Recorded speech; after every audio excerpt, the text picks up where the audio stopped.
యొక్క ఘనమైన నామమున మీ అందరికీ మరొక్కసారి వందనాలు తెలియజేస్తున్నాను. అందరికీ వందనాలు.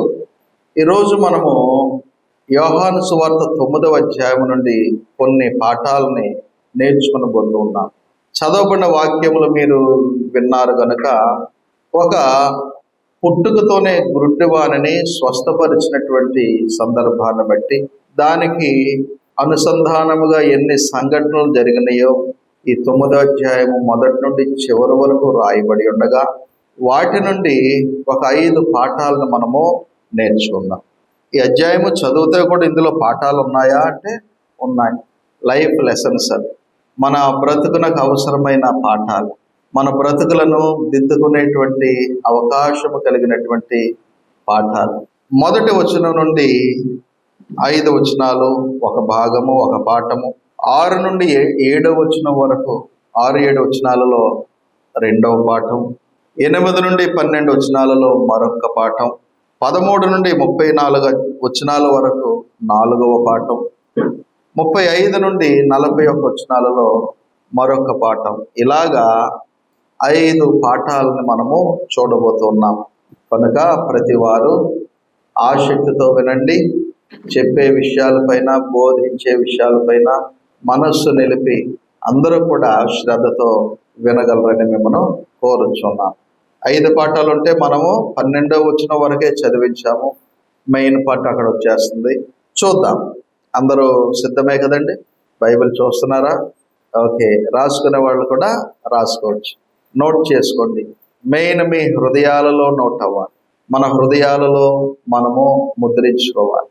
9వ అధ్యాయము పుట్టుకతోనే గుడ్డివాడైన ఒక వ్యక్తిని ప్రభువారు స్వస్థపరచడము, దాని వెంబడి జరిగినటువంటి విషయాలను మనము చూడబోతూ ఉన్నాం. చూడండి, మొదటి వచనం నుండి నేను చదువుతాను. ఆయన మార్గమున పోవచ్చుండగా పుట్టు గుడ్డి అయిన ఒక మనుష్యుడు కనబడెను.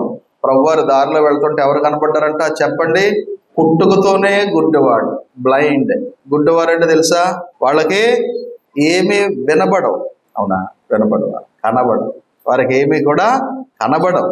ఈయన ఎలాంటి వాడంటే, మధ్యలో ఒకవేళ గుడ్డితనం వస్తే ఒకలాగా ఉండునేమో, కానీ ఈయన ఎంత పాపం, దారుణమైన పరిస్థితి అంటే, తన్ని కన్న తల్లిదండ్రులు పుట్టుకతోనే ఈ బిడ్డను ఏ విధంగా పొందారంటమ్మా? గుడ్డివాడు, పుట్టుకతోనే గుడ్డివాడు. ఆయన కనబడ్డాడు ప్రభువుకి. ఓకే, అది ఆయన శిష్యులు అంటున్నారు. చూసారా, శిష్యులు తగులుకున్నాయి. ప్రభువుకి కనిపిస్తే ప్రభుతో పట్టున్న శిష్యులు ప్రభుతో మాట్లాడితే ఏమంటున్నారంటే, బోధకుడా, వీడు గుడ్డివాడై పుట్టుటకు ఎవడు పాపము చేసెను? వీడా, వీని కన్నవారా అని ఆయనను అడుగుగా, పాపం గుడ్డ ఆయన చూడగానే వీళ్ళకి డౌట్ వచ్చింది. ఏం డౌట్? ప్రభువా, బోధకుడా, ఈ వ్యక్తి పాపం 38 సంవత్సరాల నుంచి గుడ్డితనంతో ఉన్న ఈ వ్యక్తి గుడ్డితనమునకు కారణము వీడు చేసిన పాపములా, లేకపోతే వీళ్ళను కన్నవారు తల్లిదండ్రులు చేసిన పాపముల కారణమా అనేటువంటి ప్రశ్న అడిగారు. లోకం యొక్క తీరు అలాగే ఉంటుంది కదండి. ఎవరికైనా ఏదైనా అవస్థ వస్తే వారి పాపము వారిని కొట్టిందేమో అనేటువంటి భావనలోనికి వెళతారు. నింద ఒకటి మోపుతారు, ఇతడు పాపి, ఇతడు ఏదైనా ఘోరమైన పాపం చేసి ఉంటేనే తప్ప ఇలాగవ్వడం. అంటే పుట్టుకతోనే గుడ్డోడు ఏ పాపం చేయగలడు చెప్పండి? పుట్టి ఒక 5 సంవత్సరమో 2 సంవత్సరాలు బతికితే ఒక పిల్లడు పాపం చేసాడో లేదో చెప్పొచ్చు. అయినా పిల్లలు అలాంటి పాపాలు చేస్తారా చెప్పండి? ఆ వయసులో పిల్లలు, ఇప్పుడుండే పిల్లలు కాదు, ఇప్పుడున్న పిల్లలు కాదు, పిడుగులు, ముదురులు. కానీ అంత చిన్న పిల్లలు పాపం చేసే అవకాశం ఉంటుందా? పుట్టుకతోనే గుడ్డివాడు కదా, ఈడు చేసిన పాపాలు ఏమైనా ఉన్నాయా అని అడుగుతున్నారు. అతడు పాపం చేసే అవకాశం ఎక్కడుంది?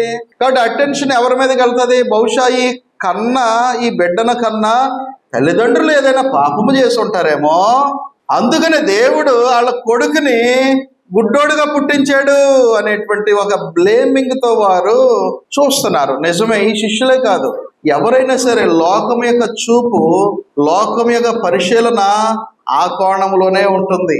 అప్పుడు ప్రభువారు ఏం చెప్పారంటే 3వ వచనంలో చూడండి, 3వ వచనం. అప్పుడు ప్రభువారు చెప్తున్నారు జవాబు, వీడైనను వీని కన్నవారైనను పాపము చేయలేదు గాని దేవుని క్రియలు వీని యందు ప్రత్యక్ష పరచబడుటకే వీడు గురుడ్డివాడుగా పుట్టెను. కాబట్టి ఆ వ్యక్తి, ఆ బాబు కాదంటే ఇప్పుడు పెద్దోడు అయిపోయాడు కదా, ఇప్పుడు ఆయన గుడ్డివాడుగా పుట్టడానికి కారణము లోకం దృష్టిలో ఎలా ఉంది? వాడి తల్లిదండ్రులు కన్నవారో పాపము చేయటాన్ని బట్టి గుడ్డోడుగా పుట్టాడు అంటే ఒక బ్లేమింగ్, ఒక నిందాస్పదంగా ఉంది. కానీ ప్రభువారు చెప్తున్నారు, బాబు శిష్యులారా, వీడు కాదు, వీని కన్నవారు కాదు, వారు చేసిన పాపాన్ని బట్టి కాదు ఇతడు గుడ్డివాడుగా పుడతా. దీని ద్వారా ఏం ప్రత్యక్షపరచబడ్డానికి? దేవుని క్రియలు వీని యందు ప్రత్యక్ష పరచబడుటకే వీడు గుడ్డివాడుగా పుట్టెను. కాబట్టి దేవుని క్రియలు అనగా మనుషులకు అసాధ్యమైనవి దేవుని ద్వారా జరుగుతాయి. గుడ్డితనాన్ని పోగొట్టగలిగినటువంటి శక్తి మనుషులలో ఎవరికి లేదు. చూపు మందగిస్తుందంటే కంటి డాక్టర్ దగ్గరికి వెళితే, అయ్యా లేదా అమ్మా, మీకు శుక్లాలు లాంటివి బయలుదేరుతున్నాయి క్యాట్రాక్ట్లో, వాటిని ఒక 6 నెలలకో సంవత్సరానికో మీరు సర్జరీ చేయించుకుంటే, అంటే అవి తీయించుకుంటే, మంచి క్యాట్రాక్ట్ పెట్టించుకుంటే అప్పుడు మీకు చూపు మెరుగవుతుందని ఉన్న చూపును కాపాడే వైద్యం ఉంది. కానీ ఒకవేళ పూర్తిగా కన్ను పోతే ఆ కన్నుకి చూపు ఇచ్చే వాళ్ళు ఉన్నారా? అలాంటి వైద్యం ఉందా? లేదు. అని శుక్లాలని డొనేట్ చేస్తే ఐ డొనేషన్ ఉంటుంది చూసారా, చనిపోయిన వారిని వెంటనే 1 గంటలో కానీ సేకరిస్తే మరొకరికి పెట్టే అవకాశం ఉంటుంది. అవునండి, ఐ బ్యాంక్ ద్వారా. కానీ గుడ్డితనాన్ని తొలగించే శక్తి ఇప్పటి వరకు ఎవరికి కూడా ఇప్పుడు కూడా లేదు. కానీ గుడ్డితనం అతడు కలిగి ఉండడానికి దేవుని సంకల్పములో ఉన్నవాడు. ఎంత గొప్ప చూడండి. దేవుని క్రియలు మన యందు జరిగేలాగున, ఆ క్రియల ద్వారా దేవునికి మహిమకరంగా మనం ఉండేలాగున మనం ఆ దృక్పథంతో చూస్తే ఒక వ్యక్తిని, ఒక సఫర్ అవుతున్నటువంటి వారిని, ఒక బాధలో ఉన్నటువంటి వారిని మనము నిందాస్పదముగా చూడలేము. ప్రభువారు అతడిని ఒక పాపిగా చూడలేదు, కానీ లోకం యొక్క పెర్స్పెక్టివ్లు అనగా లోకము చూసే కోణముల ప్రభువారు అతన్ని చూడలేదు. కానీ అతని ద్వారా దేవుని క్రియలు ప్రత్యక్షపరచబడి దేవునికి మహిమ కలిగేటువంటి విధానములో అతడు గుడ్డితనముతో ఉన్నాడు అని చెప్తూ ఉన్నారు. ఎంత మంచి మాట అండి. కాబట్టి శిష్యుల సందేహము చూస్తే ఈ వచనాల్లో మనం చదివితే ఏముంది సందేహం? ఒక వ్యక్తి చేసిన పాపాలు అతన్ని ఈ విధంగా కొడుతున్నాయి అనేటువంటి సందేహాలు ఉన్నాయి. యోబు గ్రంథం మనం చదువుతున్నాం. యోబు గ్రంథంలో చూసేది అదే. యోబు ఎంతో బాధలో ఉన్నాడు. ఎంత బాధమ్మా? ఆయన ఆస్తులు, పనివారు అన్ని పోయినాయి. చివరికి ఆయన ఎంత అపురూపముగా ఒక మంచి బంగ్లాను, ప్యాలెస్ని కట్టించాడో అది కూలిపోయి ఆ మిద్దె పడిపోతే, అన్ని అంతస్తుల భవనము, దాని క్రింద ఉన్నటువంటి తన 10 మంది పిల్లలు కూడా 7 కొడుకులు 3 కూతురులు ఒకే రోజున చనిపోయారు.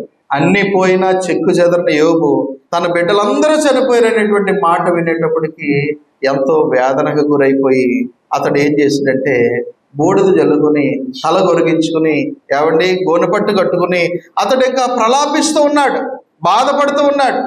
వారి కన్నబిడ్డలు చనిపోయినందుకు ఒక తండ్రి అలా బాధపడుతుంటే ఆ 10 మందిని కన్నటువంటి తల్లి కూడా బాధతో ఉంటుంది. కానీ ఆ తల్లి కూడా వచ్చి భర్తతో ఏమంటుందంటే, ఎంత దారుణమైన స్థితికి నిన్ను నడిపించిన దేవుణ్ణి నువ్వు దూషించి చనిపో అనేటువంటి ఉచితమైన సలహా ఇచ్చేటప్పటికి యోబు ఆమెను కూడా నిజంగా తిట్లే. మూర్ఖురాలు నువ్వు అనలే, మూర్ఖురాలు మాట్లాడినట్టు మాట్లాడుతున్నావు. అంటే మూర్ఖులు ఎలా మాట్లాడుతున్నారో అలా మాట్లాడుతున్నట్టమ్మా అని బాధపడ్డాడు. కానీ ఎక్కడ కూడా ఆయన వారి మీద నింద మోపలే. అంత బాధలో ఉంటే 3 స్నేహితులు వచ్చారు. వాళ్ళ పేర్లు గుర్తున్నాయి కదా మీకు? చెప్పండి, గుర్తున్నవారు. వారి పేర్లేంటి? ఎలీఫజు, బిల్దదు, 3 ఆయన జోఫర్. ఈ 3 కూడా వచ్చి యోబుని బలపరుస్తానికి వచ్చారు. కానీ వారు ఎవరు చెప్తే వచ్చారో, ఎంత చెప్పారో తెలియదు. కానీ వారు వచ్చి చూచాక వారు విన్నదానికంటే ఘోరమైన స్థితిలో ఉన్నాడు యోబు. వాళ్ళు తట్టుకోలేకపోయి వచ్చి కూర్చున్నారు. కానీ 7 రోజులు యోబుతో వాళ్ళు మాట్లాడకుండా మౌనముగా ఉండిపోయారు. ఎన్ని రోజులండి? 7 రోజులు. వారం రోజులు అలాగే చతికిలు పడి కూర్చున్నారు యోబుతో పాటు. పాపం యోబే 7 రోజులు అయిపోయాక, పాపం వీళ్ళు నన్ను పరామర్శించడానికే కదా వచ్చారని యోబే మాట్లాడాడు. అసలు నేను పుట్టకుండా ఉంటేనే బాగుండును, ఏమండి, నా తల్లి నన్ను తన గర్భంలో నేను పడకపోతే బాగుండును, ఒకవేళ పడ్డా గానీ పిండముగా ఉన్నప్పుడే నేను చచ్చిపోయి ఉంటే బాగుండును అని తను పుట్టినటువంటి దినాన గురించి, ఆ సంవత్సరాన్ని గురించి శపించడం మొదలు పెట్టేటప్పటికి ఈ ముగ్గురు కూడా వాటిని అంగీకరించకుండా ముగ్గురు కూడా ఇంకా యోబుతో డిబేట్కి దిగారు. ఏమని? నువ్వు ఏదైనా పాపం చేసి ఉన్నావేమో అందుకనే ఇవి వచ్చినాయి, లేకపోతే నీ 10 మంది పిల్లలు ఏదైనా పాపం చేసి ఉన్నారేమో అందుకనే నీకు ఈ పరిస్థితి వచ్చింది, కాబట్టి మీ పాపములే, మీ కుటుంబపు పాపములే వీటికి కారణమనే కోణంలోనే వారు నింద మోపుతూ ఉన్నారు. యోబు వారికి జవాబిస్తూనే ఉన్నాడు.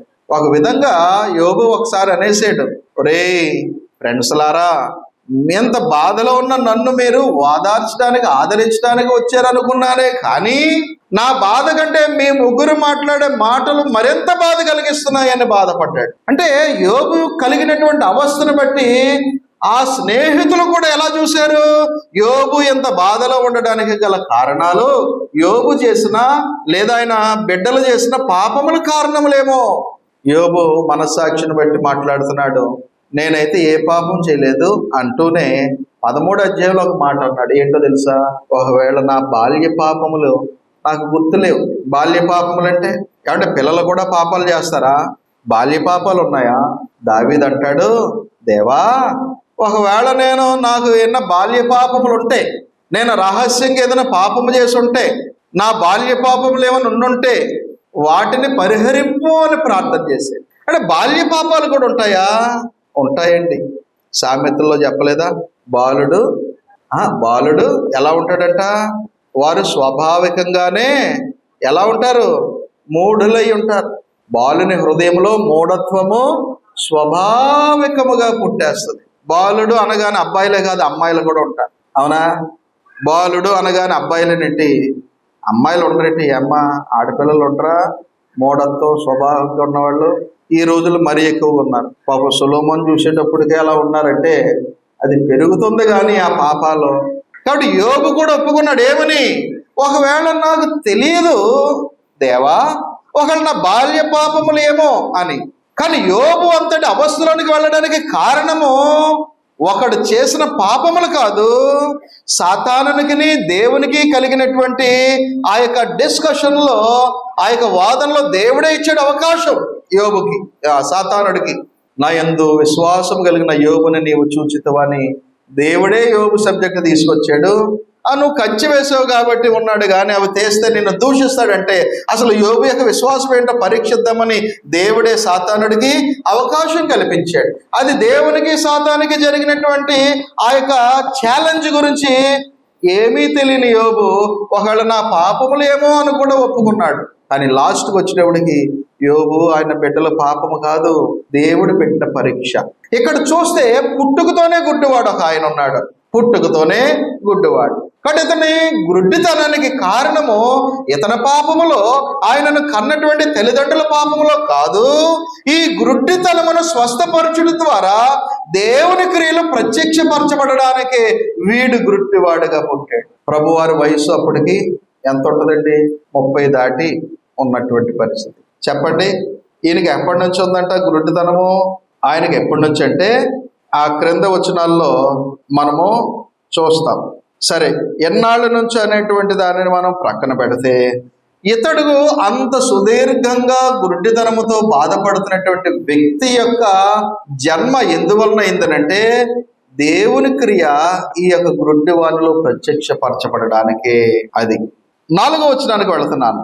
పగలున్నంత వరకు నన్ను పంపిన వాని క్రియలు మనము చేయుచుండవలెను, రాత్రి వచ్చుచున్నది అప్పుడు ఎవడనో పని చెయ్యలేడు. పగలున్నంత వరకేనంట. ఏంటంటమా? నన్ను పంపిన వాని క్రియలు మనము చెయ్యుచుండవలెను. అంటే ఎవరైనా పని చేసేది ఎప్పుడు? జనరల్గా ఎప్పుడంటే నైట్ డ్యూటీలు వచ్చినాయి, అది పక్కన పెడితే రాత్రి ఎందుకు ఇచ్చాడు దేవుడు? మనుషుడైనా ఎవరైనా విశ్రాంతి పొందుతారట. రాత్రులు కూడా పనిచేసి పగలు విశ్రాంతి తీసుకుంటే ఆ రొటేషన్ మనం మార్చుకోవచ్చు ఒక జీవనాధారాన్ని బట్టి. అది మనం మార్చేసుకున్నాం. వాస్తవానికి పగలంతా కూడా మనుషులు ఆ యొక్క పగటి వెలుగులో తమ యొక్క బ్రతుకు తెరువు కొరకు కష్టపడతారు. రూల్. చీకటి అయిందనంటే ఇంకా పని చేయరు. చీకట్లో పని చేయరు. వారు ఇంకా విశ్రాంతి గది, శరీరానికి విశ్రాంతి కావాలి కాబట్టి విశ్రాంతి. పగలు ఉన్నంత వరకు కూడా మనము పని చేయుచుండవలనని అంటే ఏ పగలు అది? ఇక్కడ అర్థము, ప్రభువారు ఎందు నిమిత్తం భూమి మీదకి వచ్చారో ఆయన మరణము పొందక మునుపు ఉన్నంత కాలం అంతా కూడా పగలతో పోలిస్తే రాత్రి అన్నాడు. రాత్రి అంటే ఇంకా ప్రభువారు మరణించి చనిపోయి తిరిగి లేచాక మరలా తండ్రి దగ్గరికి వెళ్ళాక ప్రభు వీరి మధ్య ఉండరు గనుక అప్పుడు ఈ పనులు జరగవు, ఈ స్వస్థతలు జరగవు. ఆయన శక్తిని బట్టి తర్వాత అపోస్తుల ద్వారా చేయించాడేమో కానీ ప్రభువారే స్వయంగా ఉండి చేసేటువంటి దానిని పగలతో పోల్చాడు. అందుకని 4 అంటున్నాడు, పగలున్నంత వరకు నన్ను పంపిన వాని క్రియలు మనము చేయుచుండవలెను. రాత్రి వచ్చుచున్నది, అప్పుడు ఎవడనో పని చేయలేడు. నేను ఈ లోకములో ఉన్నప్పుడు లోకమునకు వెలుగుని అని చెప్పాను. కానీ ప్రభువారు ఏం చెప్తున్నారంటే, నేను ఈ లోకములో ఉన్నప్పుడల్లా వెలుగునై ఉన్నాను కనుక నేను నా దేవుని క్రియలు నేను చేస్తూ ఉండాలి. చీకటి పడే లోపల అంటే మరణం వచ్చే లోపల, మరణము నాకు నేను అప్పగింపబడే లోపల, ప్రభువారు మరణించి 3వ దినమున తిరిగి లేచి 40 దినాలు భూమి మీద ఉన్నారు. 40 దినాలలో ఏదైనా స్వస్థతలు చేశారా? ఎవరన్నా బ్రతికించారా? చెప్పండి. ఏమి చేయలేదు, ఏమి చేయలేదు. ఆ 40 రోజులు కూడా తను తాను సజీవుడని రుజువుపరుచుకుంటూ వారికి ప్రత్యక్షమవుతూ వారికి దేవుని రాజ్య విషయాలు, దేవుని వాగ్దానములను గుర్తు చేస్తూ ఉన్నాడే కానీ ప్రభువారు ఆ 40 రోజుల కాలంలో పునరుద్ధానుడైన తర్వాత అద్భుతాలు, స్వస్థతలు ఇలాంటివి ఏమీ చేయలేదు. వెరిఫై చేసుకోండి. కానీ పగలున్నంత వరకే నేను ఈ పనులు చేయడానికి వచ్చానని, పగలు అని అంటే తన యొక్క జీవితం ఎంతవరకు ఉందో అంతవరకు, రాత్రి అంటే ఆయన మరణించిన తర్వాత ఇంక నేను చేయను, నేను ఉన్నంత వరకు ఇవి చేయాలి. అందుకోసం అవి చేయడానికి దేవుడు ఇతడుని గుడ్డివాడుగా పుట్టించాడే కానీ ఇతడు గుడ్డివాడుగా పుట్టడానికి ఈయన పాపములో, ఈయన కన్నవారి పాపములో కారణము కాదు. కాబట్టి ఇతనిని నిందగా చూడకండి. బహుశా లోకమంతా అదే కోణంలో చూస్తుంటది. అందుకనే పాపం ఎవరూ సహాయం చేయలేదు, ఎవరు కూడా ఈయనకి తోడ్పడలేదు. ఎప్పుడైతే ప్రభువారు ఇతడు పాపి, ఇతను కన్నవారు పాపమును బట్టి గుడ్డితనం వచ్చిందేమో అనే అనుమానాన్ని తీసివేసి దేవుని క్రియలు ప్రత్యక్షం అవ్వడానికి ఇతడు గుడ్డివాడుగా పుట్టాడు అనేటువంటి అభిప్రాయం తీసుకొచ్చేటప్పటికి అప్పుడు అతన్ని అలాగ చూసుంటారు. బహుశా మనం కూడా అంతే. మనము కొన్ని నమ్మకాలు పెట్టుకుని వాటిని కాన్సెప్షన్స్ అంటారు, ప్రిజుడిస్ అంటారు. అంటే ఒకరిని చూడగానే మనము వీళ్ళు అలాంటి వాళ్ళు అని మనము ఊహించేసుకుంటాం. దానిని బట్టి చూసినంత కాలము ఒక వ్యక్తి మనకు మంచిగానో లేకపోతే మనకు ఇష్టం లేనట్టుగానే కనిపిస్తాడు. ఇష్టం లేనట్టుగానే కనిపించాడు ఈ గుడ్డివాడు కూడా జనాలందరికీ కూడా. బహుశా ఇతని పాపముల కారణమేమోనని పాపిగా అతన్ని చూడకండి, దేవుని క్రియ అతనిలో ప్రత్యక్షం అవడానికి అని చెప్పేటప్పటికి శిష్యులు అతనిని ఆ విధంగా చూసుంటారు. ఇంకా అవునా, ఒరే ఎన్నాళ్ళు నువ్వు పాపగానో నీ పాపాలు నీ అమ్మ నాన్నల పాపాలు కారణం అనుకున్నావురా? ఓహో, అయితే దేవుని క్రియలో నీలో ప్రత్యక్షం అవ్వడానిక అనే అభిప్రాయం వచ్చినప్పటికీ జనాలు అతన్ని ఒక సిన్నర్గా, తప్పుడు వ్యక్తిగా చూస్తారా? చూడరు. ప్రభు వారు దాన్ని మార్చాడు. ప్రభు మనసు మనలో కూడా అలా ఉంటే మనము కూడా ప్రజలను, మనుషులను, మన తోటి వారిని చూసే కోణము కూడా ఖచ్చితంగా ఏమవుతుందమ్మా? మారుతుంది, మార్చబడాలి. ఇప్పుడు 2వ పాఠంలోనికి వెళదాం. 6-7 వచనాల్లో చూస్తే స్వస్థతకు ప్రభు ఉపయోగించిన పద్ధతులు ఉన్నాయి. ఇక్కడ ఒక పద్ధతి ఉంది. ఏంటంట?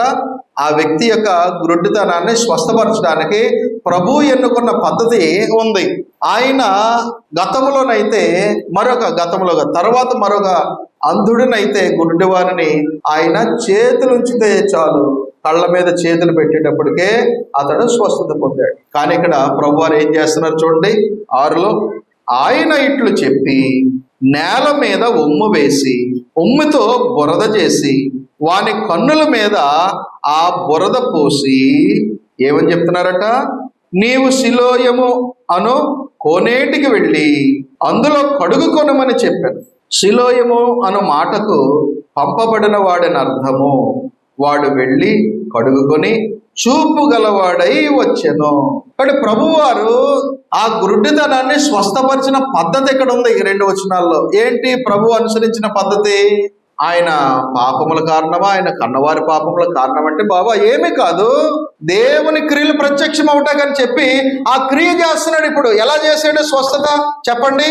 నేల మీద ఉమ్మ వేసి అప్పుడు ఆ నేలతో అంటే ఆ మట్టికి ఈ తడి అంటుకోగానే ఏమవుతుందమ్మా? బురద అవుతుంది. కాబట్టి దానిని బురదగా చేసి ఆ బురదను ఆ గుడ్డివాని కన్నుల మీద పూసాడు. చూసిన వాళ్ళు ఏమనుకుంటారు? ఇంతకుముందు అయితే డైరెక్ట్గా చేతులు పెట్టి స్వస్థపరిచినప్పుడు ఉమ్మ వేసి ఆ ఉమ్మతో చేయాలా?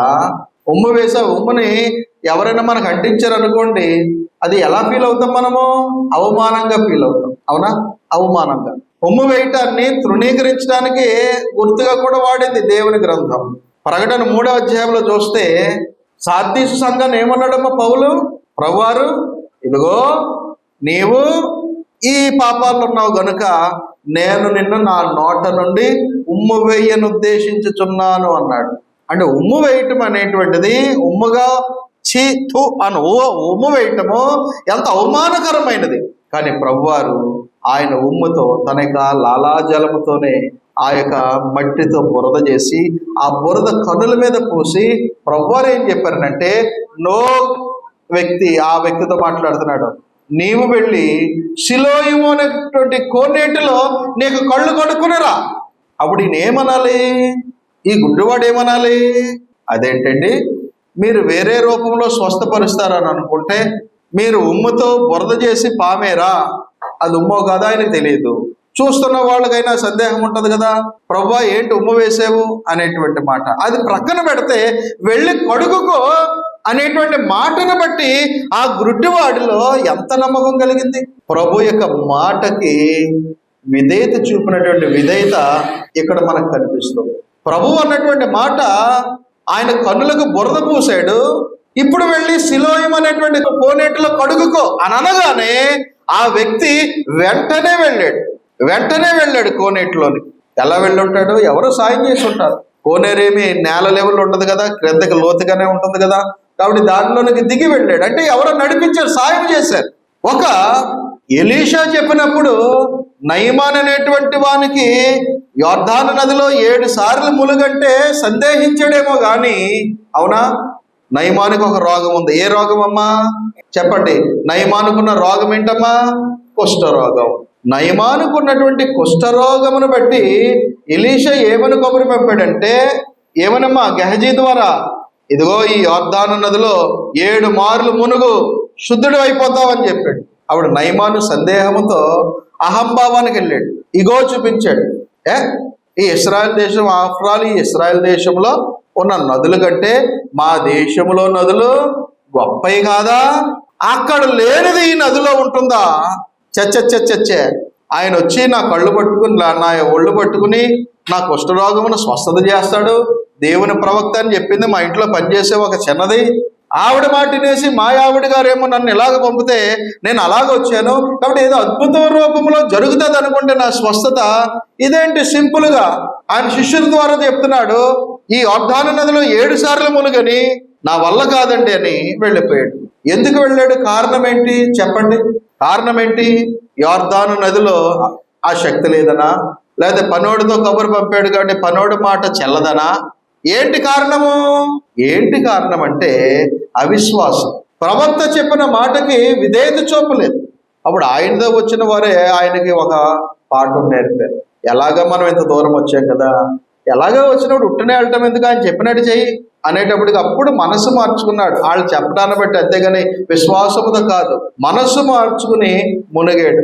6 సార్లు మునిగిన కానిది ఇక ఒకసారి కదా అని లాస్ట్ టైం మునిగేటప్పటికి, మునిగి తేలేటప్పటికే ఎలా అయిపోయాడు?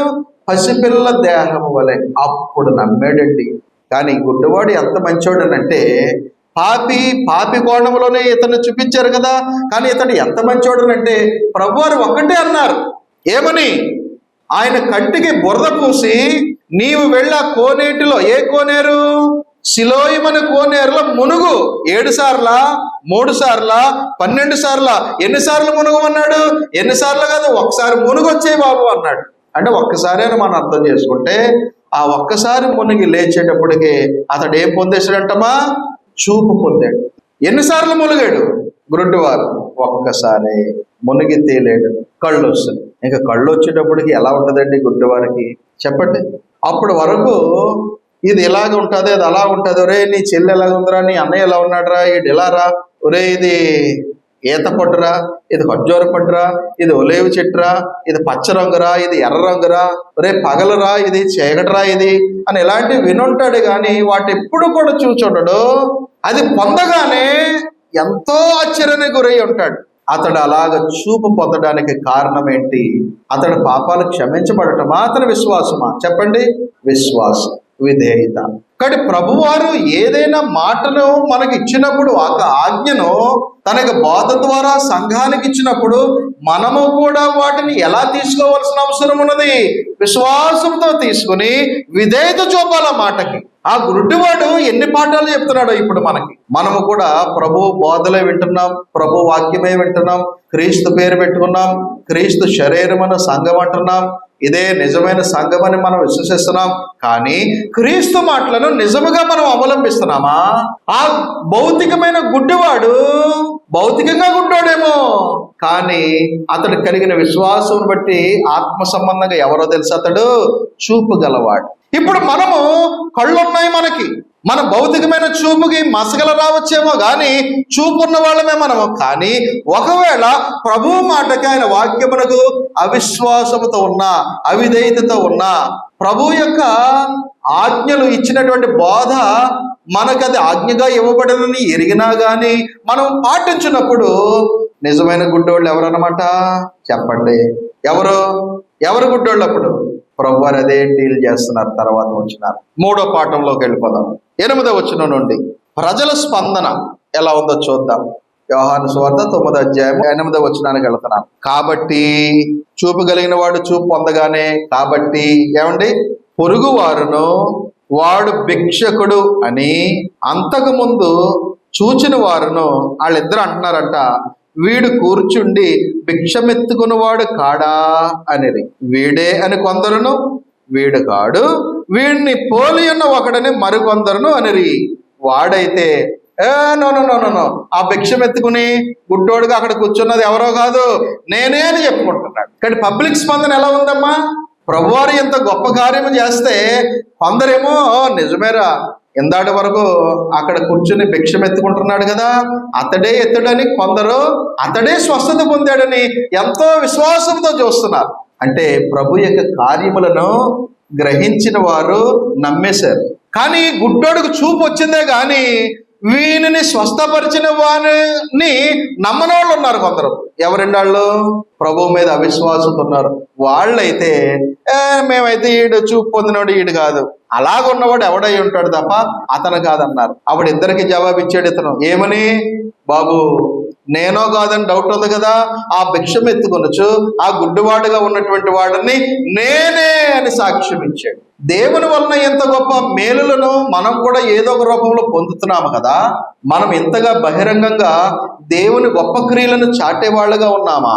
చెప్పండి. ఈ యొక్క మాటను బట్టి అతడు గొప్ప సాక్షిగా అయిపోయాడు. ప్రభుకి ఒక లివింగ్ టెస్టిమోనీగా మారిపోయాడు. ఇదిగో నేను చూపు పొందేసాను అంటున్నాడు. చూడండి 9లో 2వ లైన్, వాడైతే నేనే అనెను.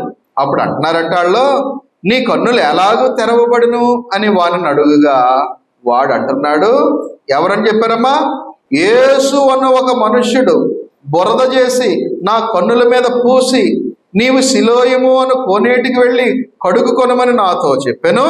నేను వెళ్ళి కడుగుకొని చూపు పొందితిని అనెను. అప్పుడు అంటున్నారంట వాళ్ళు, ఆయన ఎక్కడ ఉన్నాడు అని అడుగుగా వాడు నేను ఎరగను అని. అంటే ప్రభు వారు ఏం చేశారు? ఆయనకు కావలసిన స్వస్థత ఇచ్చేసాక చూపొచ్చాక ఇంకా ప్రభు అక్కడ లేడు. మరి ఉండాలి కదా కాసేపు. ప్రభు ఎప్పుడు కూడా తన స్వకీయ మహిమను కోరుకోలేదు. ఆయనకు మహిమ రావాలో వద్దో ఎవరి చేతిలో పెట్టేసి వెళ్ళిపోయాడు? ఆ స్వస్థత పొందిన వాళ్ళలో పెట్టాడు. మనము కూడా ప్రభు వలన, దేవుని వలన ఎన్ని గొప్ప ఉపకారాలను పొందుతున్నామో వాటిని ద్వారా మనము ఆయనను గణపరచాలి, మనం ఆయనను స్తుతించాలి, మనం ఆయనను మహిమ తెచ్చేగా ఉండాలి. కానీ అవన్నీ కూడా అనుగ్రహించేటువంటి దేవుడు తనకు తాను అవి పొందడు. ఈ ఆరాధన ఎందుకు మరి? ఈ ఆరాధన ఎందుకు? నిత్యము పరలోకములో 24 గంటలు మన లెక్కల్లో అనుక్షణము పరిశుద్ధుడు పరిశుద్ధుడు పరిశుద్ధుడని వేవేల కొలది దేవదూతల ద్వారా నిత్యము కొనియాడబడుచున్నటువంటి వాడు అక్కడ ఉండగా మరలా ఈ ఆరాధన ఎందుకు మరి? అది సరిపోదు కదా, ఇంక చాలులే బాబా అని అనుకోవచ్చు కదా. కానీ ఇది ఎందుకు ఇచ్చాడు? ఈ ఆరాధన దేవుడే ఎందుకు కోరాడనంటే మన బాధ్యతగా మనం చేయవలసింది. ఆయన ఆరాధింపబడేవాడు, మనము ఆరాధించేవాడు. ఎందుకు ఆరాధిస్తున్నామమ్మా? మనం పొందిన రక్షణను బట్టి, మన పాపాన్ని బట్టి మనం శాపగ్రస్తులం అవ్వకుండా మనల్ని కాపాడి తన రాజ్యమునకు వారసులుగా చేసి తన కుమారత్వాన్ని మనకి ఇచ్చాడు దేవుడు అనేటువంటి భావం మనలో ఉండబట్టే కదా. అంతేనా? అవునా? ఏదో కట్టుబాటుగానో అలవాటుగానో వస్తున్నామా? అలా వచ్చేవాళ్ళు రావచ్చు, ఉండొచ్చు మనలో కూడా కొందరు, కానీ అందరూ అలా ఉండరు కదా. నిజమైన భక్తితోను నిజమైన విశ్వాసంతోనే కదా వస్తున్నాం. అంటే దేవునికి మహిమ తెచ్చేటువంటి కార్యక్రమము దేవుడే పనిగట్టుకుని తెచ్చుకోడు, అది తన యందు విశ్వాసము కలిగిన వారి ద్వారా ఆయన పొందుతూ ఉంటాడు. నిజానికి ప్రభువారు అంత గొప్ప స్వస్థత ఇచ్చాక ఏం చేయాలి? అక్కడే ఉండి కాసేపు డిస్ప్లే ఇచ్చి అంతమంది సమకూడి వస్తే వచ్చారుగా చాలా మంది పొరుగువారు, దారపట పోయేవారు ఆశ్చర్యంగా చూశారు కదా. ఆయన ఎక్కడున్నాడని ప్రశ్న కూడా అడిగారు కదా. అంటే అంత ఫేమస్ అయ్యేటువంటి పరిస్థితిని ఎవరైనా వదులుకుంటారా? వదులుకోరు. మన ఊరికి క్రెడిట్ వస్తుందంటే ఎవరైనా వద్దంటారా? వద్దను. అవునా? అలాంటి మంచి పేరు వస్తుంది అనుకోండి, ఎవరైనా కాదనుకుంటారా? కాదనుకోరే. మనుషులైతే ఏమని భావిస్తారు? ఒక చిన్న కార్యానికి చాలా ఎక్స్పెక్టేషన్ కోరుతారు. నన్ను పొగడాలి, నన్ను గుర్తించుకోవాలి, నాకు సరైనటువంటి గౌరవం ఇవ్వాలి అని ఆశిస్తాను. అది మంచిదంటే మంచిది అనొచ్చు, తప్పుడంటే తప్పుడుది అనొచ్చు. ప్రభువారు కూడా అలా అనుకోవచ్చు కదా. నేను ఎంత గొప్ప కార్యం చేసినందుకు అక్కడే ఉండి కాసేపు ఫేమస్ అవుదాము, ఈ రోజంతా కూడా ఇలా టైం పాస్ చేద్దాం అనుకోవచ్చు కదా. ఆయన పని అది కాదు. మనము కూడా ఏదైనా ఒకరికి ఉపకారముగా ఉన్నప్పుడు, ఎవరికైనా మన ద్వారా మేలు జరిగినప్పుడు దానిని అక్కడితో చేసి మనం వెళ్ళిపోవాలే. కానీ దాని ద్వారా మనము అప్పటికప్పుడు మెప్పొచ్చేయాలి అని ఆరాటం మనకు అవసరం లేదు. అది ఎవరివ్వాలండి? మన గురించి సాక్ష్యము మన గురించి మనమే ఇచ్చుకుంటే బాగోదు. నాకు నేనే నా ఎంత గొప్పవాడు, నా ఎంత మంచివాడు, నా ఎంత పరిశుద్ధుడు, ఎవరూ లేరని నాకు నేనే చెప్పుకుంటే అది చెల్లదు, ఎబ్బెట్టుగా ఉంటుంది. అదే మనం సైలెంట్గా మనం చేసుకున్న పనులు చేసుకుంటూ వెళ్ళిపోతే అవి పొందినటువంటి వారు, ఆ మేలును పొందిన వారు మన పరోక్షముగా మనం లేనప్పుడు ఆ మంచి సాక్ష్యం ఇచ్చారనుకోండి, అది నిలుస్తుంది. That is standard work. ప్రభువారు కూడా స్వస్థపరచగానే వారి ముందు డిస్ప్లే చేయలే, ఆయన స్వస్థపరిచి వెళ్ళిపోయాడు. కాబట్టి వారు అంటున్నారు, నిన్ను ఎవరు స్వస్థపరిచారు? ఇదిగో యేసు అనేటువంటి ఆయన బురద పూసి అదిగో ఆ కోనేరులో కడుక్కోమనగానే నాకు చూపు వచ్చింది. అవునా? మరి ఆయన ఎక్కడున్నాడు? ఆయన ఎక్కడున్నాడో నాకు తెలియదు చెప్పేశాడు. 3 పాఠాలు అయిపోయింది. 4వ పాఠంలోనికి వెళదాం. 13వ వచనం నుండి 34 వరకు ఉన్నాయి. నేను ఇది చదువుకుంటూ వెళ్ళిపోతా, ఎందుకంటే వచనం బట్టి మళ్ళీ మనం చెప్పుకుంటే టైం సరిపోదు కనుక 13 నుండి నేను చదువుతా వెళతాను కనుక అందరూ చూడండి, వినండి. స్క్రీన్ మీద కూడా ఉంది కాబట్టి మీరు చూడొచ్చు. అంతకు ముందు గ్రుడ్డి అయి ఉండిన వానిని వారు పరిసయ్యుల యొద్దకు తీసుకుని పోయిరి. యేసు బురద చేసి వాని కన్నులు తెరిచిన దినమో, ఏ దినం? విశ్రాంతి దినం. వాడు ఎలాగూ చూపు పొందెనో దానిని గూర్చి పరిసయ్యులు కూడా వానిని మరలా అడుగుగా, ఇంట్రాగేషన్ అన్నమాట, వానిని అడుగుగా, నా కన్నుల మీద ఆయన బురద ఉంచగా నేను కడుగుకొని చూపు పొందితిని అని వారితో చెప్పారు. కాగా పరిసయ్యులలో కొందరు, ఈ మనుష్యుడు, ఏ మనుషుడు? యేసు, ఈ మనుష్యుడు విశ్రాంతి దినము ఆచరించటం లేదు గనుక దేవుని యొద్ద నుండి వచ్చిన వాడు కాడు అనిరి. మరికొందరు, ఆ పరిసయ్యుల్లో మరికొందరు, పాపి అయిన మనుషుడు ఎలాంటి సూచక క్రియ ఎలాగూ చేయగలడు అనిరి. ఇట్లు వారిలో భేదము పుట్టెను. కాబట్టి వారు మరలా ఆ గురుడ్డి వానితో, అతడు నీ కన్నులు తెరిచినందుకు నీవు అతనిని గూర్చి ఏమనుకొనుచున్నావు అని అడగగా వాడు, ఆయన ఒక ప్రవక్త అనెను. చూడండి, వీళ్ళు ఇంట్రాగేషన్ పేరుతో ప్రభువు మీద ఇతని నమ్మకం ఎలా ఉందో కూడా తెలుసుకుంటున్నారు. మంచిగా ఉంది కదా, పాజిటివ్గా చెడగొట్టాలన్నమాట. మంచి అభిప్రాయం ఉంది కదా ప్రభు మీద, ఆ అభిప్రాయాన్ని ఏదోలాగా బురద జల్లాలి అనేటువంటి ఆలోచనతో ఆయనను గురించి నువ్వేమనుకుంటున్నావు అంటే ఈయన ఏం చెప్పాడమ్మా, ఆయన ఒక ప్రవక్త అనను. 18, వాడు గ్రుడ్డివాడై ఉండి చూపు పొందినని యూదులు నమ్మక చూపు పొందిన వాని తల్లిదండ్రులను పిలిపించి గ్రుడ్డివాడై పుట్టెను అని మీరు చెప్పు కుమారుడు మీ కుమారుడు వీడేనా? అలాగైతే ఇప్పుడు వీడు ఎలాగూ చూచుచున్నాడు అని వానిని అడిగిరి. అందుకు వాని తల్లిదండ్రులు వీడు మా కుమారుడే అనియు వీడు గ్రుడ్డివాడుగా పుట్టెను అనియు మేము ఎరుగుదుము. ఇప్పుడు వీడు ఎలాగూ చూచుచున్నాడో ఎరుగము. ఎవడు వీని కన్నులు తెరిచినో అదియు మేము ఎరగము. వీడు వయసు వచ్చినవాడు, వీనినే అడుగుడి, తన సంగతి తానే చెప్పుకొనగలడు అని వారితో అనిరి. వీళ్ళు ఇంకా బాగా చెప్పారు, జవాబు చెప్పారు కదా. తర్వాత 22, వాని తల్లిదండ్రులు యూదులకు భయపడి అలాగూ చెప్పారు. ఎందుకు భయం? ఎందుకు? మరి రాక్షసులాగా పడిపోతారు కదా. యేసుని మేము ఒక ప్రక్క బురద జల్లుతూ ఉంటే, యేసు మీద మేము ఒక ప్రక్క దేవుని కుమారుడు కాడు అని చెప్తా ఉంటే, నువ్వేట్రా వచ్చి యేసే నన్ను స్వస్థపరచుని మళ్ళీ ఆయన మీద పాజిటివ్ అభిప్రాయం రెప్పెత్తున్నావు అని ఆయన్ని యేసే స్వస్థపరచడని తల్లిదండ్రులు చెప్తే వీళ్ళను కూడా ఈ పరిస్థితులందరూ ఏం చేస్తారని వెలేస్తారు, బాధ పెడతారని వాళ్ళ బాధలు భరించలేక పాపం వీళ్ళు తప్పించుకుంటున్నారు. అంత క్రూరులు అన్నమాట ఈ పరిస్థితులు. 22, వాని తల్లిదండ్రులు యూదులకు భయపడి అలాగూ చెప్పారు. ఎందుకనినా ఆయన క్రీస్తు అని ఎవరైనాను ఒప్పుకొనిన ఎడల వానిని సమాజ మందిరములో నుండి వెలివేయుతము అని యూదులు అంతకు మునిపే నిర్ణయించుకుని ఉండిరి.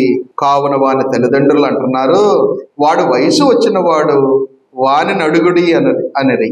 కాబట్టి వారు గ్రుడ్డివాడవై ఉండిన మనుషుని రెండవ మారు పిలిపించి అడుగుతున్నారు, దేవుని మహిమపరచుము, ఈ మనుష్యుడు పాపి అని మేము ఎరుగుదము అని వానితో చెప్పారు. ఏ మనుషుడు పాపి? శిష్యులు మనుషులేమో ఈ గుడ్డివాడి పాపం వలన వాళ్ళ తల్లిదండ్రుల పాపం వల్ల గుడ్డిదనం వచ్చిందేమో అని అంటే, యూదులు ఎవరి మీద పెట్టారు ఫోకస్? ప్రభు ఈ మనుషుడు పాపి అని మేము ఎరుగుదాం అంటున్నారు. ప్రభు మీద ఎందుకండి పరిచయులకి ఎంత వ్యతిరేకత? ఎందుకు ఎంత విషము ప్రభు మీద? ఎందుకంటే వారిని గద్దిస్తున్నాడు. అంటే గద్దించినంత మాత్రాన ద్వేషించాలా? లోకం అలాగే ఉంటుంది. శాస్త్రుల పరిశీల క్రియలను ఖండించినందు వలన ప్రభువుని చంపాలని చూస్తున్నారు. లోకం అలాగే ఉంటుంది. మనం లోకస్తులంగా ఉండకూడదు. కాబట్టి ప్రభువుని ఏమంటున్నారు వీళ్ళు? ఈ మనుషుడు పాపి అని మేమెరుగుదుము అని వారితో చెప్పారు. అప్పుడు 25, వాడు ఆయన పాపియో కాడో నేను ఎరగను. ఒకటి మాత్రం నేను ఎరుగుదును, నేను గుడ్డివాడినై ఉండి ఇప్పుడు చూచుచున్నాను అనెను. ఒకప్పుడు నేను గుడ్డోడిని, ఆయన స్వస్థపరిచిన వాడు పాపో కాదో నాకు అనవసరం, నేనైతే చూపు పొందాను. ఆ తర్వాత 26, అందుకు వారు ఆయన నీకేమి చేశాను? ఒరే ఏట్రా ఆయన నిన్ను ఎలా లోబరి చేసుకున్నాడా ఏంటి అన్నట్లు అన్నమాట. ఆయన నీకేమి చేశాను? నీ కన్నులు ఎలాగూ తెరిచినని మరలా వాని అడుగుగా వాడు ఈ శాస్త్రులు పరిశీలిని భయం లేకుండా ఏం చెప్తున్నాడు? ఇందాక మీతో చెప్పితిని గాని మీరు వినకపోతిరి, మీరెందుకు మరలా వినగోరుచున్నారు? మీరును ఆయన శిష్యులగుటకు కోరుచున్నారా ఏమి అని వారితోనే రివర్స్లో చెప్తున్నాడు వీళ్ళకి. అందరూనేమో వీళ్ళ అమ్మ నాన్ననేమో వాళ్ళకి భయపడిపోయి క్రీస్తు అనే మాట ఒప్పుకుంటలే, కానీ ఈయనైతే ఏమయ్యా ఇన్నిసార్లు అడుగుతున్నారేంటి? అడిగి చెప్పాను కదా, ఆయన ఎవరో నాకు తెలియదు కానీ ప్రవక్త అని నేను నమ్ముతున్నాను. ఇప్పుడు ఆయన గురించి మీరు ఎన్ని ప్రశ్నలు వేస్తున్నారు? ఆయన శిష్యులు అవ్వాలని కోరిక మీకు ఉందా అని వీడు వారిని ఎదురు ప్రశ్న అడిగాడు శాస్త్రులు. వాళ్ళకి ఎలా ఉంటది? ఇంకా మంటెక్కిపోయి కంపరం ఎక్కిపోయి, ఏట్రా బాబు ఈడు ఇలా తగులుకున్నాడు, వేసినే కాదు ఈయన్ని కూడా మనం ఏదో ఒకటి చేసేద్దాం అన్నంత ఉక్రోషంతో ఉండాలి. వాళ్ళ మాటలు అర్థమవుతున్నాయి. అప్పుడేమన్నాడంటే 27లో వాడు ఇందాక మీతో చెప్పితిని గాని మీరు వినకపోతిరి, మీరెందుకు మరలా వినగోరుచున్నారు? మీరును ఆయన శిష్యులగుటకు కోరుచున్నారా ఏమి అని వారితో అనెను.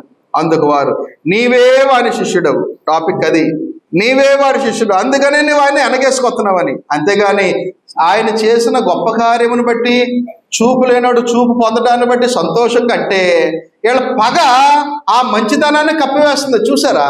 గుడ్డోడు చూపు పొందడం మంచిదా కదా? అందరూ సంతోషించాలి. ఒకరు బాగుపడ్డాడంటే సంతోషమే కదా, సంతోషమే. కానీ ఆ బాగుపడడానికి కారణమైనోడు మనకు నచ్చలేదని ఈ బాగుపడ్డవాడిని ద్వేషించడం ఎందుకు? పాయింట్ అర్థమైందా?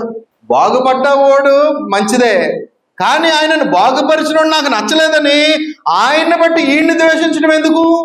లోకము నీతి అలాగుంటుంది, దేవుని నీతి అలా ఉండదు.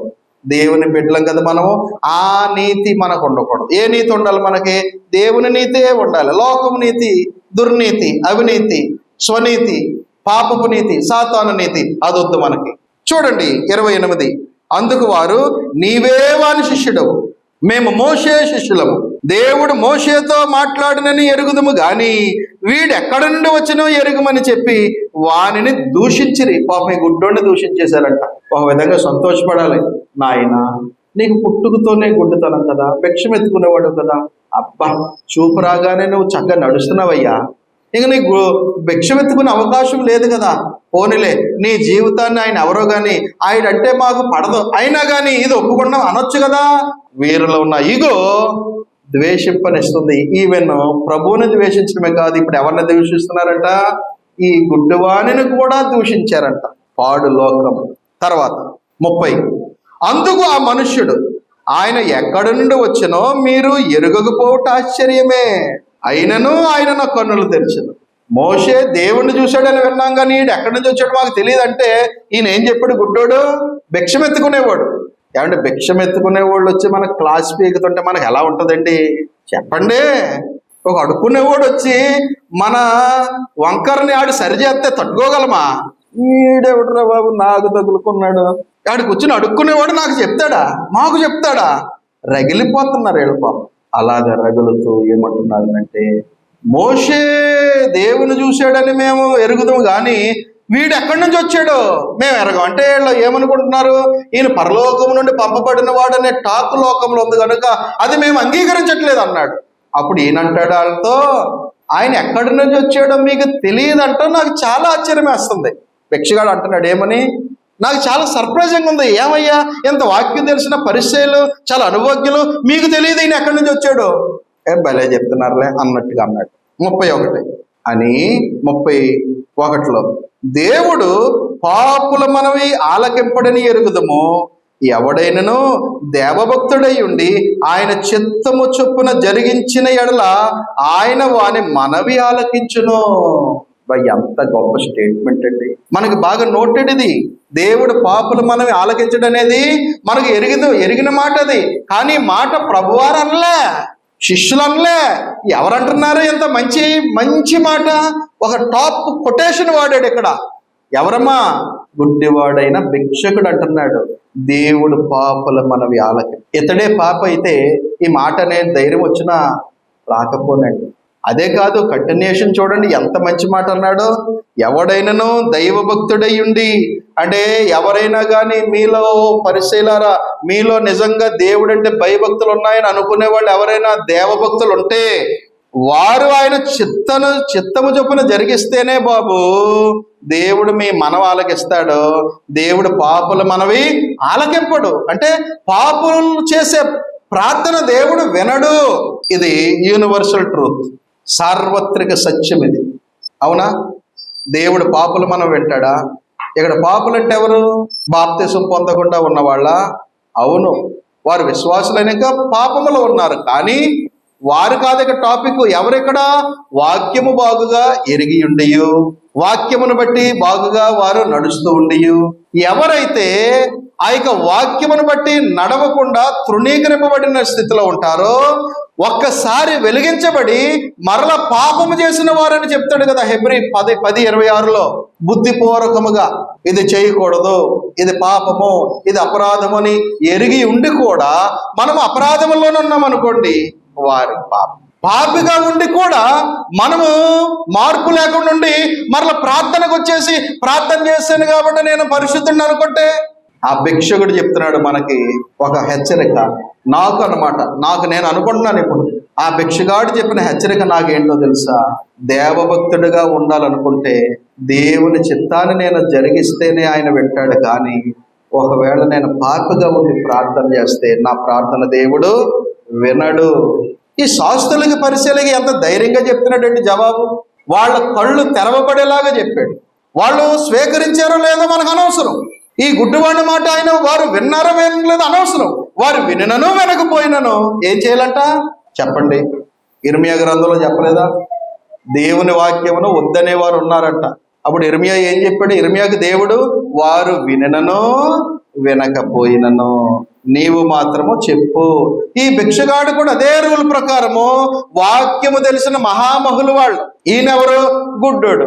ఆళ్ళేళ్ళలో దారి చూపించి ఆ సమాజ మందిరంలో కూర్చోబెడితే కూర్చునే 4 మాటలు వినేవాడే గాని ఈ గ్రంథాలను చదివినటువంటి అనుభవం కలిగిన వాడు కాడు. ఎందుకంటే చదువు వచ్చుండదు, గుడ్డితనం వలన అసలు ఏమి చూచుండడు. అలాంటి వాడు చెప్తున్నాడు ఏమని?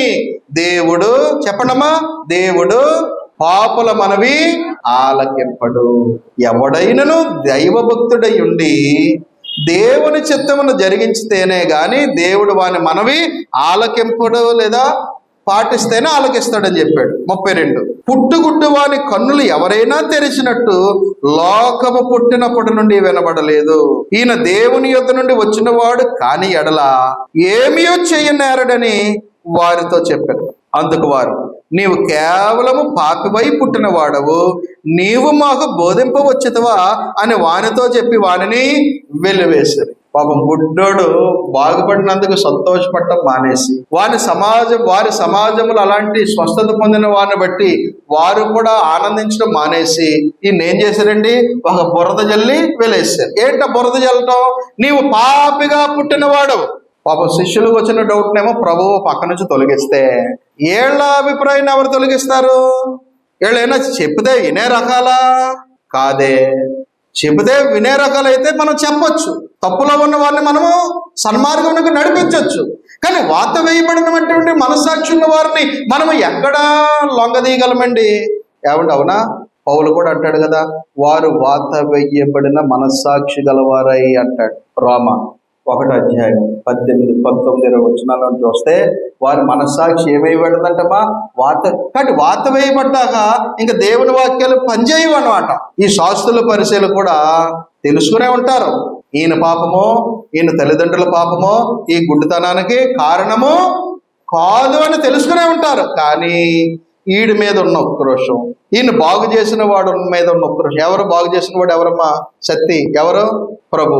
ఈ ప్రభు మీదను ఈ గుడ్డివారి మీద ఉన్నటువంటి ఉక్రోషంతో, కడుపు మంటతో పాపం వాళ్ళు ఎంత స్వభావాన్ని బయట పెట్టుకున్నారనంటే, అందుకు నీవు కేవలం పాపమై పుట్టిన వాడు, నీవు మాకు బోధింపవచ్చుతవా అన్నారు. బెటరా నాకు మాకు బోధించేది పట్టుకోలేకపోయారు. కాబట్టి ఈ వచన భాగంలో 34 వరకు మనము చూస్తే శాస్త్రుల పరిశీలనలో కూడా విభేదం వచ్చింది. ఏంటి? కొందరేమో ఈయన స్వస్థపరిచాడు కాబట్టి బహుశా ఈయన పరలోకం నుండి వచ్చిన వాడేమో, ఎవరు? ప్రభువారని నమ్మిన వారు ఉన్నారు. లేకపోతే ఎలా స్వస్థపరుస్తాడని నమ్మిన వారు ఉన్నారు. కొందరైతే అసలు ఈయనను మేము నమ్మము, ఆయన స్వస్థపరచలేదు అని ప్రభువుని తృణీకరించిన వారు ఉన్నారు. అంటే శాస్త్రుల్లో కూడా 2 అభిప్రాయాలు వచ్చినాయి. కొందరేమో ప్రభువుని సమర్థించారు, కొందరేమో ప్రభువుని సమర్థించలేనటువంటి వారు ఉన్నారు. 2వ పాయింట్లో చూస్తే వీరు ఇంట్రాగేషన్ చేస్తున్నారు. ఎవరిని చేశారు ఇంట్రాగేషన్ అంటే విచారిస్తున్నారు. ఎవరిని? ముందు తల్లిదండ్రులను పిలిచారు. తల్లిదండ్రులు మాకేం తెలియదు, ఆయన కంఠం ఆడు గుడ్డోడని తెలుసుకుంటామే మాకు తెలుసు తప్ప వీడు ఎప్పుడు బాగుపడ్డాడో ఎవరు చేశారో మాకు తెలియదని అబద్ధం ఆడారు. ఎందుకు అబద్ధం ఆడారు?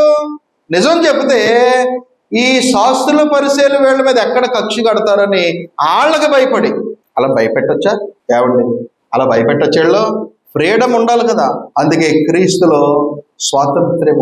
స్వాతంత్ర్యమునిచ్చే ఆత్మనే మనం పొందేమో కానీ దాస్యపు ఆత్మను మనము పొందలేదు. కాబట్టి వీళ్ళు వారికి భయపడి నోరు కట్టేసుకున్నారు. కానీ వీడైతే నోరేం కట్టుకోలే, వాళ్ళకి తిరిగి పాఠం నేర్పాడు. గొప్ప సాక్షిగా ఉండటమే కాదు, ప్రభువుని గురించి అతడు ధైర్యముగా సాక్ష్యం చెప్పాడు. మీరు వెలేసిన నో ప్రాబ్లం, నన్ను స్వస్థపరిచిన వాడైతే ఖచ్చితంగా పరలోకం నుంచి వచ్చిన వాడని నేను ఆయన నమ్ముచున్నానని నిర్ధారించేశాడు. అందుకు వాళ్ళ రిజల్ట్గా ఆయన ఏం చేశారమ్మా? వెలివేశారు. ఇప్పుడు 5వ పాఠంలోనికి వెళదాం. 35 నుండి. పరిసయ్యులు వానిని వెలివేసిరి అని యేసు విని వానిని కనుగొని ప్రభువారే ఆయన్ని వెతుక్కుంటే వెళ్ళి నీవు దేవుని కుమారుని యందు విశ్వాసముంచుచున్నావా అని అడిగాను. ఏ బాబు, ఈ భిక్షకుడు గుడ్డివాడిని అడుగుతున్నారు ప్రభువారు. ప్రభువారే వెతుక్కుంటూ వెళ్ళారు. చూసారా, ప్రభువారే వెతుక్కుంటూ వెళ్ళారు. ఈయన వెలివేశారని తెలియగానే నేను స్వస్థపరిచినటువంటి వ్యక్తి ఊరికి దూరంగా, కన్నవారికి దూరముగా, అప్పుడు అది గుడ్డితనంగా ఉన్నప్పుడే బాగుండి అందరూ అయ్యి తెచ్చిపెట్టి ఏదైనా సాయం చేసేవారు. చూపు వచ్చాక సంతోషించడం అని వెలేశారు ఈ పాపలోకం. కనుక ప్రభువారు వారిని కనుగొని జాలిపడి, బాధలో ఉన్న వారిని అలాగా జాలితో, సానుభూతితో ఆదరించడము చాలా గొప్ప లక్షణం. కాబట్టి వెలివేశారని వినగానే ప్రభువారు వారిని కనుగొన్నాడు. వారిని వెలేయలేదు అనుకోండి, ప్రభువారు ఆయన దారిలో వెళ్ళిపోతారు. ఈయన పట్టుకో, ఈయన ఇంకా ఈ సబ్జెక్ట్ వచ్చేవాడు కాదు. కాబట్టి వెలివేసిరి అని ప్రభువారు విని ఆయన దగ్గరికి వెళ్ళి అడుగుతున్నాడు, నాన్నా నీవు దేవుని కుమారుని యందు విశ్వాసం ఉంచుచున్నావా, నీకు ఉందా నమ్మకము అంటే ఆయన ఏం చెప్పాడండి? అందుకు వాడు, ప్రభువా నేను ఆయన యందు విశ్వాసం ఉంచుటకు ఆయన ఎవడా? పాపం ఈయనకి సువార్త చెప్పిన వాళ్ళే లేరు పాపం ఇప్పటి వరకు. ఎందుకంటే దేవుని కుమారుడు అంటున్నారు. వాళ్ళు కూడా అడిగారు, మేము మోషే శిష్యులమే కానీ ఆయన శిష్యులు కాదన్నారు. ఎందుకంటే దేవుని కుమారుడు ఎవరు? నేను అరగను, ఆయన ఎవడో. అదేంట్రా, నీ కళ్ళకు బురద పూసి స్వస్థపరిచింది నేనే కదా అని చెప్పలే ప్రభువారు. వెంటనే అవుట్ అయిపోలే, బయటపడలే, సబ్జెక్ట్ పరంగానే జవాబిచ్చాడు. ఏమని జవాబిచ్చారు? 37లో, యేసు నీవు ఆయనను చూచుచున్నావు, నీవు ఆయనను చూస్తున్నావు. ఒకప్పుడు నీ దగ్గర నేను వచ్చినప్పుడు నీ ముందు నేను ఉన్నాను కానీ నువ్వు చూడలే. కానీ ఇప్పుడు చూపు వచ్చినప్పటికి నేను కనబడలేదు కదా, ఇదిగో ఇప్పుడు నేను ఉన్నాను కదా, ఇప్పుడు నీవు ఆయనను చూస్తున్నావు. ఎవరిని? దేవుని కుమారుడిని. నీవు ఆయనను చూస్తున్నావు. ఆ దేవుని కుమారుడు ఏం చేశాడు చూడండి, తర్వాత లైను, నీతో మాట్లాడుచున్నవాడు ఆయనే అనను. ఆయన అంటే ఎవరెక్కడ? నీతో మాట్లాడుచున్నవాడు దేవుని కుమారుడా, స్వస్థపరిచిన వాడా? రెండు ఈయనేలండి. కానీ ఏ కోణంలో చెప్తున్నాడు ఇక్కడ ప్రభువారు? నీవు దేవుని కుమారుని యందు విశ్వాసం ఉంచుచున్నావా అని అడిగాడే కానీ నిన్ను కళ్ళు తెరిచినోడిని స్వస్థపరిచినోడిని విశ్వసిస్తున్నావా అనలేదు. అంటే ప్రశ్న ఏంటి? నీవు దేవుని కుమారుని యందు విశ్వాసం ఉంచుచున్నావా? ఆయన ఎవడో నాకెలా తెలుస్తుంది? నువ్వు చూస్తున్నాను నేనేనయ్యా. నీవు చూస్తున్న వాడినే దేవుని కుమారుడిని. అందుకని నిన్ను స్వస్థపరిచిన వాడిని ఇంకా చెప్పుకుంటలే, అతనికే వదిలేశాడు. అతనే తెలుసుకోవాలన్నమాట దేవుని కుమారుడు ఎవరో. 37 యేసు నీవు ఆయనను చూచుచున్నావు, నీతో మాట్లాడుచున్నవాడు ఆయనే, ఆ దేవుని కుమారుడే అనెను. అంతటి వాడు, ప్రభువా నేను విశ్వసించుచున్నాను అని చెప్పి ఆయనకు మ్రొక్కెను. అంటే ఈ ప్రశ్న జవాబులో 2 నిర్ధారణ అయిపోయినాయి. ఆ గుడ్డివానికి ఏమి నిర్ధారణ అయిపోయినాయి? నన్ను స్వస్థపరిచిన వాడు ఈయనే, దేవుని కుమారుడు ఈయనే. అంటే దేవుని కుమారుడికి ఏ శక్తి ఉందని చూశాడు? స్వస్థపరిచే శక్తి ఉందని చూశాడు. కాబట్టి ఆ శక్తిని చూశాడు. ఆ వ్యక్తి నా కళ్ళ ముందే ఉన్నాడని అతడు చూచాడు, కళ్ళతోనే కళ్ళారా చూశాడు. వెంటనే విశ్వాసంతో ఆ ప్రభుకి ఏం చేశాడమ్మా? మొరొక్కాడు. ఎంతమంది మొరొక్కుతున్నాం? మొరొక్కటం అంటే ఎంతమంది విధేయత చూపుతున్నాం? మనల్ని గుడ్డితనం నుంచి విడుదల చేసి, ఏ గుడ్డితనం? పాపపు అంధత్వం నుండి విడుదల చేసి, సాతానుడు మన కళ్ళకు కల్పించినటువంటి ఆ యొక్క మనోనేత్రములకు కలిగించిన గురుడితనం నుండి మనల్ని విడుదల చేసి మనకు చూపునిచ్చినటువంటి వాడు, ఆత్మ సంబంధంగా వెలుగులోనికి నడిపించిన వాడు, ఆత్మ సంబంధంగా. అలాంటి గొప్పవాడైనటువంటి క్రీస్తుని మనం విశ్వసిస్తున్నామని చెప్పి నిజముగా ఆయనకు లోపడుతున్నామా? అక్కడ ఆయన మొక్కాడు, ఇక్కడ మనం ఏం చేయాలి? అంతగా విధేయత చూపుతున్నామా? ఆయన మాటకు, ఆయన బోధకు, ఆయన నిబంధనకు మనము నిజముగా విధేయత చూపుతున్నామా? అదిగో ఈయనే స్వస్థపరిచిన వాడు, ఈయన దేవుని కుమారుడు అనేటువంటి పాయింట్స్ క్లారిటీ రాగానే వెంటనే నేను నిన్ను విశ్వసిస్తున్నానని చెప్పి మొరొక్కేశాడు. అప్పుడు ప్రభువారు ఏమన్నారు చూడండి, 39 అందుకు యేసు చూడని వారు చూడవలను, చూచువారు గుడ్డివారు కావలను అను తీర్పు నిమిత్తము నేను ఈ లోకమునకు వచ్చి తిని అని చెప్పాను. కాబట్టి చూడని వారు చూడవలను అంటే ఏ విధంగా? ఆత్మ సంబంధంగా ఇంకా ప్రభువుని చూడనటువంటి వారు ఉన్నారు. ఎవరున్నారు? ఈయనను వెలేసిన వాళ్ళే ఉదాహరణ. ఎవరు వాళ్ళు? ఈ శాస్త్రులు, పరిసయ్యులు ప్రభువుని ఇంకా చూడటంలే. మోషే వాక్యం చదువుతున్నారు, మోషే రాసిన ధర్మశాస్త్రమును కలిగి ఉన్నారు, ఔపోషాన్ని పట్టేసం అనుకుంటున్నారు. కానీ మోషే తన నిబంధన ద్వారా, ఆ ధర్మశాస్త్రము ద్వారా ఏ ప్రభువును చూపించాడో ఆయనను మాత్రం వాళ్ళ కళ్ళ ముందు ఉన్నా కానీ నమ్మటం లేదు. అందుకనే ప్రభు అంటే ఇంకా విశ్వాసం లేకుండా ఉన్నవారు ఏం చేయాలంటమ్మా? ఆయన విశ్వాసం ఉంచాలి. ఆయనను ఇంకా చూడని వారు చూడాలి. ఎలాగా? ఆత్మ సంబంధంగా. చూచువారు ఏమై ఉండాలి? గుడ్డివారు అవ్వాలి. గుడ్డివారు అవటం ఏంటండి? ఏ విషయంలో గుడ్డివాళ్ళం అవ్వాలి? ఏ విషయంలో? లోకము విషయంలో మనము ఏమవ్వాలి? గుడ్డివాళ్ళము. అంటే లోకములో ఉన్నాయి, నాకు సంబంధం లేదు, అవేంటో నాకు తెలియదు అనాలి. లోకము విషయంలో. వాక్యం విషయంలో ఎలా ఉండాలి? చూచేలాగా చూపు కలిగిన వాని వలె ఉండాలి. పాపం విషయంలో ఎలా ఉండాలి? నాకు అది తెలియదు, నేను వాడికి దూరంగా ఉంటానని ఉండాలి. దేవుని బిడ్డలు లోకము విషయంలో గుడ్డివారు కావాలి. అంటే ఆ లోక జ్ఞానమునకు దూరముగా, లోకం అనుసరించే పద్ధతులకు దూరముగా, లోకములో ఉన్నటువంటి ప్రతి విధమైన దుర్గుణాలకి, ప్రతి విధమైన చెడుతనానికి, అక్కడ పైన శాస్త్రులు పరిచయలు కలిగినటువంటి స్వభావాలు ఎటువంటివో అవన్నీ గుడ్డితనమే. వాళ్ళే కదా చూడట్లేదు. కాబట్టి అలాంటి అంధత్వ సంబంధమైనటువంటి పరిస్థితుల్లో మనము ఎలా ఉండాలి? ఇది నేను కాను, నేను ఎలా ఉండను, నేను దేవుని కుమారుడిని, క్రీస్తు వెలుగు నా హృదయములో ప్రజ్వరిల్లుతుంది, క్రీస్తు వెలుగులోనికి నేను నడుస్తూ జీవిస్తున్నాను, నేను తేజస్ సంబంధిని, నేను అంధకార సంబంధమైన వ్యక్తిని కాదని మనము గ్రహించి ఆ క్రీస్తు వెలుగులో ఉంటే, ఈ ఆత్మ సంబంధమైన గుడ్డితనం రాకుండా ఉంటే వారు ధన్యులు అనేటువంటి మాట. అప్పుడు 40, ఆయన యొద్దనున్న పరిచయలలో కొందరు ఈ మాట విని మేము గుడ్డివారమా అని అడిగారు. అవును, వాళ్ళే. ప్రభువారు గుడ్డివారు చూడవలను అన్నారు, అంతే కదమ్మా. పరిచయలు చూడాలి, ఎందుకంటే పరిచయలు గుడ్డోళ్ళు అన్నారా? చెప్పండి. పరిచయలు గుడ్డివారు అన్నారు ఇక్కడ. మరి పరిచయలు ఎందుకు? ప్రభు దగ్గర కొందరు వచ్చి ఏమంటున్నారంట 40లో, మేము గుడ్డివారమా అని అడిగారు. మేము గుడ్డివారమా? ఈయన గుడ్డోళ్ళు కారు అనుకోండి, మెదలకుండా ఉండొచ్చు కదా. అర్థమైంది పాయింట్. వీళ్ళు గుడ్డివారు కారు అనుకోండి, ఎలా ఉందరు? మెదలకుండా ఉండేవారు. వీళ్ళు నిజంగా గుడ్డోరే కాబట్టి పాపం ఇంకా తేలిపోయారు, బర్స్ట్ అయిపోయారు. ఏమని? ప్రభు దగ్గరకు వచ్చేసి కొందరైతే ఇంకా వెనకాల ఉన్నారట, కానీ కొందరైతే ఈ పరిచయంలో మేమా గుడ్డోళ్ళమా, మేము, నువ్వు మా గురుండే చెప్పావు కదా. 40, ఆయన యొద్దనున్న పరిచయలలో కొందరు ఈ మాట విని మేము గుడ్డివారమా అని అడిగిరి. అందుకు యేసు వాళ్ళకే వదిలేసాడండి జవాబు. మీరు గుడ్డివారైతే మీకు పాపము లేకపోవును గాని. నిజమే, ఏమీ తెలియదు అనుకోండి, వాక్య విషయంలో ఎలా ఉండాలని మాకు తెలియదండి, సరేలే మీరు చెప్పారు కదా నడుచుకుంటాం అనుకోండి, అన్నారు అనుకోండి, గుడ్డోళ్ళు అనుకోండి, ఒక విధంగా పాపం లేకపోవు. మీరు గుడ్డోళ్ళు కాదు కదా, అన్ని తెలిసినోళ్ళు కదా. తెలిసుండి పాపము చేస్తే మాత్రం పాపం కలుగుతుంది. అర్థం చేసుకోండి. ధర్మశాస్త్రము కూడా ఎప్పుడు ఆరోపించబడదు. ఇప్పుడు ధర్మశాస్త్రం లేనప్పుడు పాపము చేసిన వారి మీద ధర్మశాస్త్రం ఏం చేయదంట? రోమ 7వ అధ్యాయంలో చెప్తాడు, ధర్మశాస్త్రము ఆరోపించబడదు. ధర్మశాస్త్రం ఎప్పుడు వచ్చింది? మోషే కాలంలో వచ్చింది. మరి ధర్మశాస్త్రం లేనప్పుడు ఏది ఆరోపణ? దేవుడే పాప మరణముల నియమమును బట్టి ఆయన చేయలేడు. ధర్మశాస్త్రం వచ్చాక కదా ఇది పాపం అని తెలిసింది. అలాగే వీళ్ళు గుడ్డివారై ఉంటే పోనీ పాపం లేకపోను, రే నీకు పాపం తెలియదు కదా, సరేలే నేను క్షమించాను ఇప్పుడు తెలుపుతున్నాను అందరూ ప్రభువారు. కానీ వీళ్ళు ఎవరు? మేము గుడ్డివారం కాదని అనుకునేవారు. అంటే వాక్యం బాగా తెలుసుండి పాటించిన వారు కనుక పాపులు వీళ్ళే.